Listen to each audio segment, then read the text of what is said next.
here to give you an update on the FBI's investigation of Secretary Clinton's use of a personal email system during her time as Secretary of State.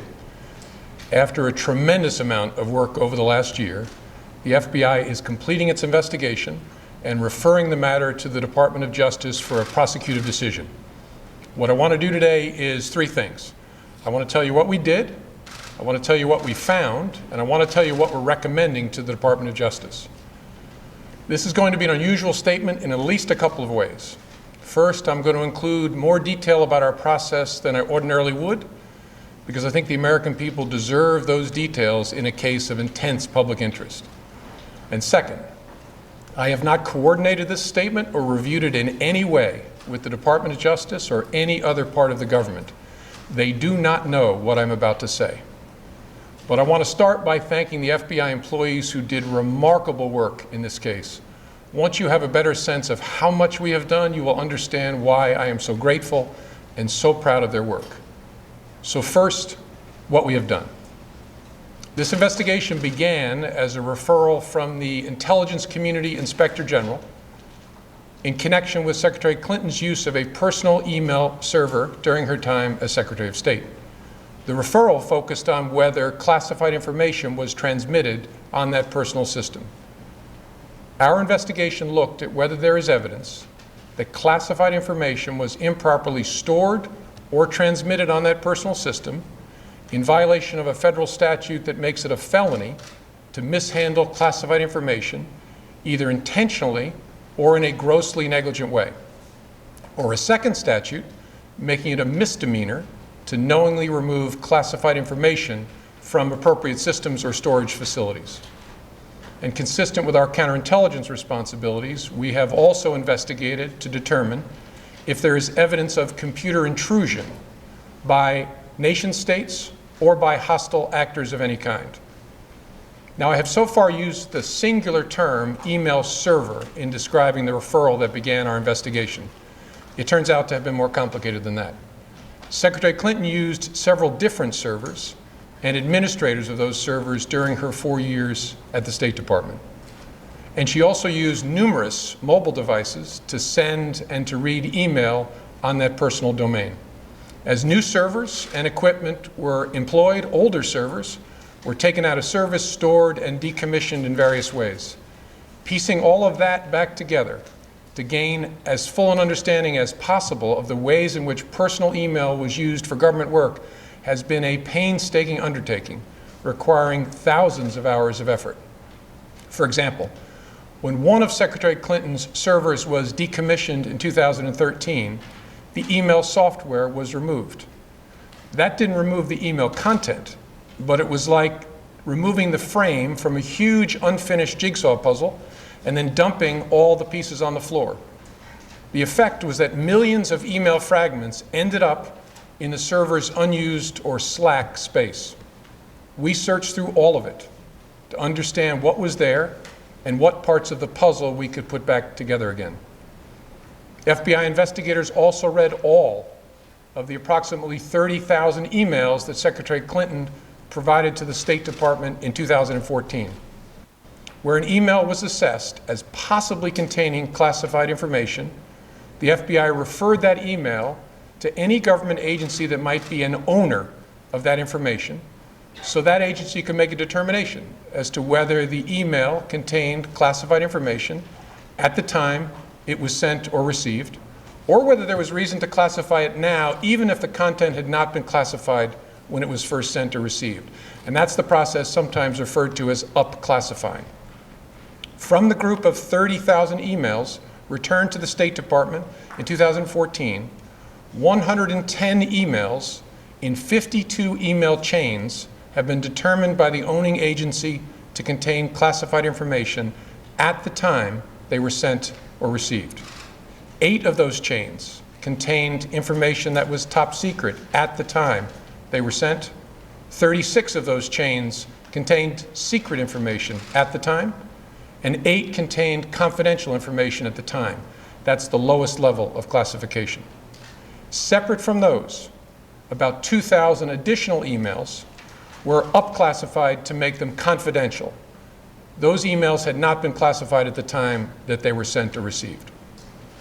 The FBI also discovered several thousand work-related emails that were not among the group of 30,000 emails returned by Secretary Clinton to State in 2014. We found those emails in a variety of ways.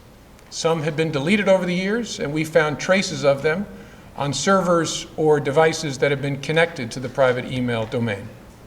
Others we found by reviewing the archived government accounts of people who'd been government employees at the same time as Secretary Clinton, including high-ranking officials at other agencies, folks with whom a Secretary of State might normally correspond. This helped us recover work-related emails that were not among the 30,000 that were produced to State. Still others we recovered from that painstaking review of the millions of email fragments dumped into the slack space of the server that was decommissioned in 2013.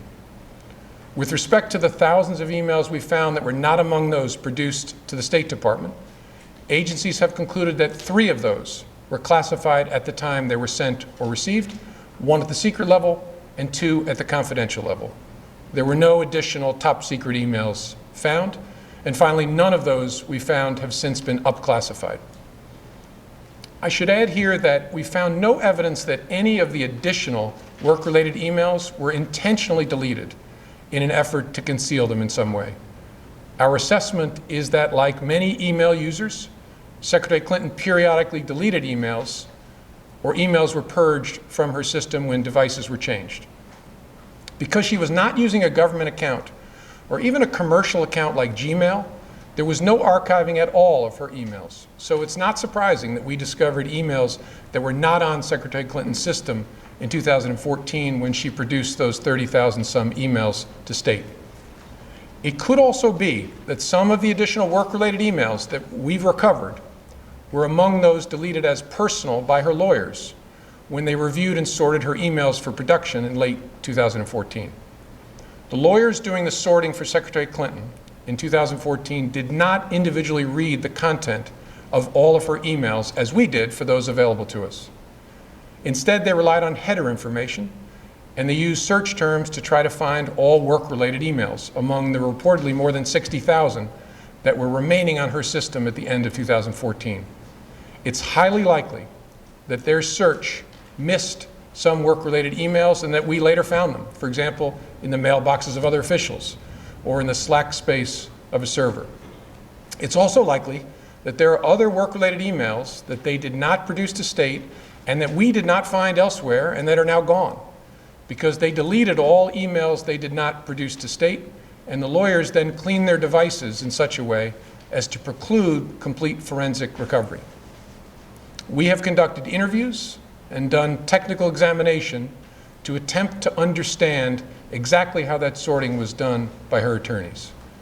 Although we don't have complete visibility because we're not able to fully reconstruct the electronic record of that sorting, we believe our investigation has been sufficient to give us reasonable confidence there was no intentional misconduct in connection with that sorting effort. And of course, in addition to our technical work, we interviewed many people, from those involved in setting up the personal email system and maintaining the various iterations of Secretary Clinton's server, to staff members with whom she corresponded on email, to those involved in the email production to State, and finally, Secretary Clinton herself. Last, we have done extensive work to try to understand what indications there might be of compromise by hostile actors in connection with that personal email system. So that's what we've done. Now let me tell you what we found.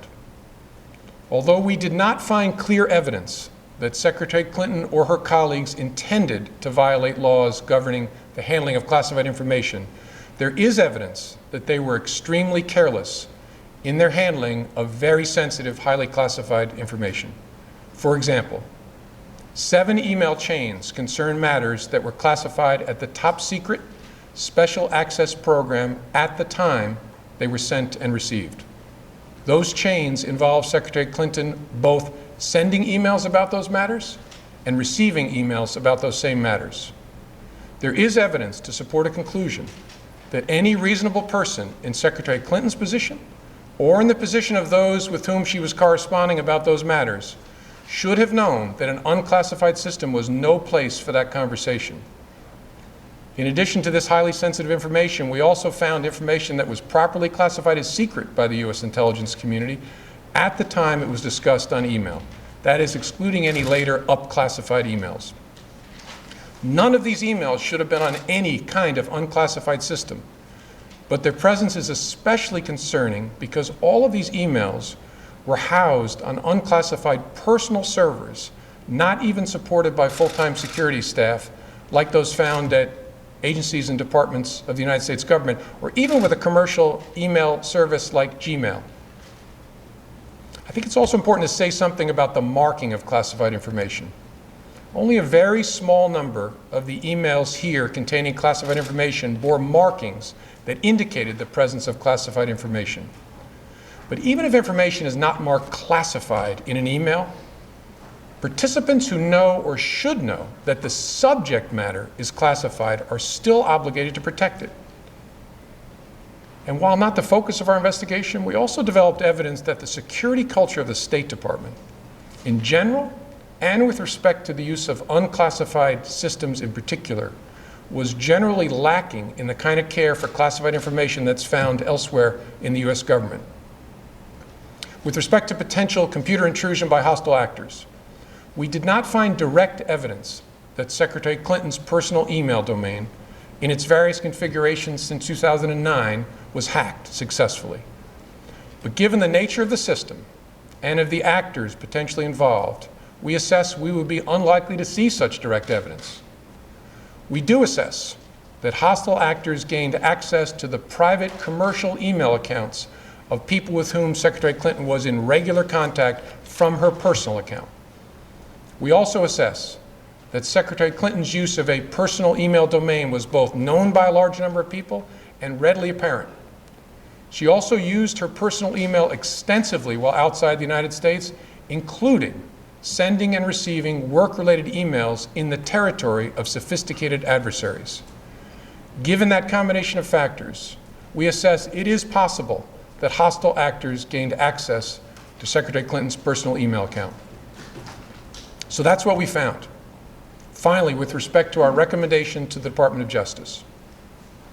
In our system, the prosecutors make the decisions about whether charges are appropriate based on evidence that the FBI helps collect. Although we don't normally make public our recommendations to the prosecutors, we frequently make recommendations and engage in productive conversations with prosecutors about what resolution may be appropriate given the evidence. In this case, given the importance of the matter, I think unusual transparency is in order. Although there is evidence of potential violations of the statutes regarding the handling of classified information, our judgment is that no reasonable prosecutor would bring such a case. Prosecutors necessarily weigh a number of factors before deciding whether to bring charges. There are obvious considerations like the strength of the evidence, especially regarding intent. Responsible decisions also consider the context of a person's actions and how similar situations have been handled in the past. In looking back at our investigations into the mishandling or removal of classified information, we cannot find a case that would support bringing criminal charges on these facts.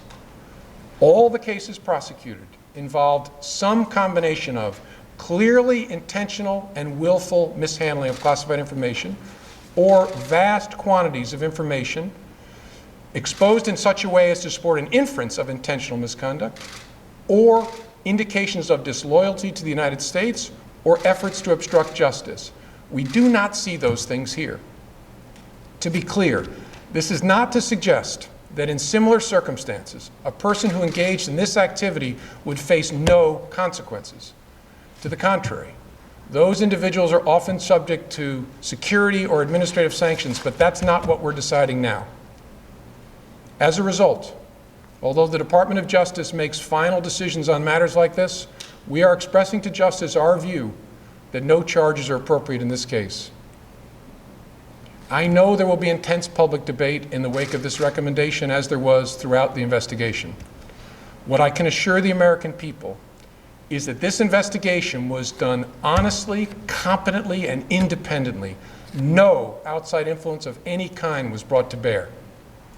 I know there were many opinions expressed by people who are not part of the investigation, including people in government, But none of that mattered to us. Opinions are irrelevant. And they were all uninformed by insight into our investigation because we did our investigation the right way. Only facts matter. And the FBI found them here in an entirely apolitical and professional way. I couldn't be prouder to be part of this organization. Thank you very much. Director Comey, there are people who say you're making this announcement to clear the way for her to campaign for the president.